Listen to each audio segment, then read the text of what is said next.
વડોદરાની સયાજી હોસ્પિટલના પટાંગણમાં ભાજપના પૂર્વ કોર્પોરેટરના પુત્રની હત્યા મામલે ઝડપાયેલા બાબર પઠાણને લઈને પોલીસે હત્યાની ઘટનાનું રિકન્સ્ટ્રક્શન કરવામાં આવ્યું હતું.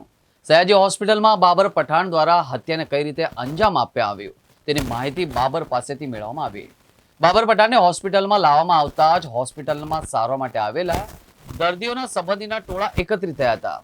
બાબરે હત્યા નિપજાવી કેન્ટીન પાસે ફેંકી દેવાયેલું ચાકુ પણ પોલીસે કબજે કર્યું હતું.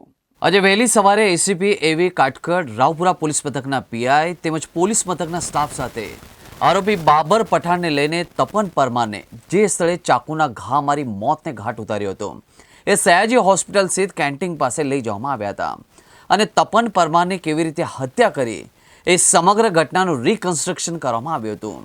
તપન પરમાર તેના મિત્ર સાથે ચા પીને કેન્ટીનની બહાર નીકળી રહ્યો હતો અને એ સમયે બાબર અને તેના સાગરીતોએ તેને રોક્યો હતો. સમાધાનની વાતો ચાલતી હતી. એ જ સમયે એકાએક બાબરે પોતાના ખિસ્સામાંથી ચાકુ કાઢી તપન પરમારના પેટ અને છાતીમાં હુલાવી દીધું હતું અને લોહીવાળું ચાકુ કેન્ટીનના પાછળના ભાગે ફેંકી સાગરીતો સાથે ફરાર થયો હતો. સુરક્ષાના ભાગરૂપે પોલીસ દ્વારા પંચોને સાથે રાખી તપન પરમારની હત્યાનું રિકન્સ્ટ્રક્શન કરવામાં આવ્યું હતું.